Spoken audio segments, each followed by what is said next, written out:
Hi friends, welcome to Yashikar. நம்மளோட Vijay TV நடிகை ரீசெண்டாக அவங்களோட இன்ஸ்டாகிராம் பேஜில் வந்து ஒரு பதிவு வந்து ஷேர் பண்ணியிருந்தாங்க.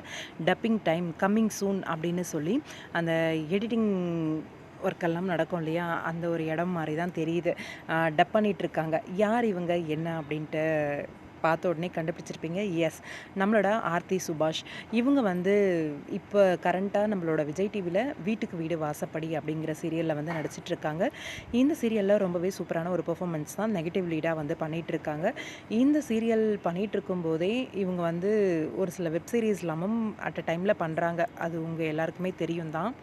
இப்போ கரண்ட்டாக கம்மிங் சூன் அப்படின்னு சொல்லி ஷேர் பண்ணியிருக்கிறது என்ன ப்ராஜெக்ட்டு? வெப் சீரிஸா இல்லை வேறு ஏதாவது ப்ராஜெக்ட்டா அப்படின்னு தெரியல. ஆனால் டப்பிங் அவங்களே தான் ஓனாக பண்ணுறாங்க போல இருக்குது. கொஞ்சம் குழப்பமாக தான் இருக்குது, என்னவா இருக்கும் அப்படின்ட்டு. அந்த பிக்கில் வந்து அவங்களோட இருக்கிறது பார்த்தீங்கன்னா பரத். இவர் வந்து நம்மளோட கனகாணும் காலங்களில் வந்து நடிச்சிட்ருக்காரு. கனகாணும் காலங்கள், வீட்டுக்கு வீடு வாசப்படி 2 சீரியலுமே குளோபல் வில்லேஜஸோடது தான். அப்படி இருக்கும்போது நம்ம பிரவீன் சார் ஆர்த்தியை வந்து கனாக்காணும் காலங்கள்லேயும் எடுத்திருக்காரா?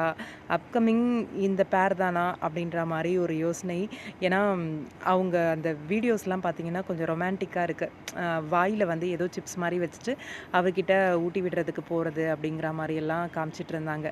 என்னென்னு தெரியல. ஆனால் அந்த பிக்கில் இருக்கிறது வந்து பரத் மாதிரி தான் இருக்குது. பாப்போம், வெயிட் பண்ணி. கனாக்காணும் காலங்கள் தானா அப்கமிங் இவங்க வரப்போகிறது, இல்லை வேறு ஏதாவது வெப் சீரிஸ் வந்து பண்ணுறாங்களா அப்படின்னு சொல்லிட்டு உங்களோட கருத்து என்ன? இந்த பிக்கை பார்க்கும்போது யார் மாதிரி இருக்குது? கமெண்ட் பாக்ஸில் சொல்லுங்கள்.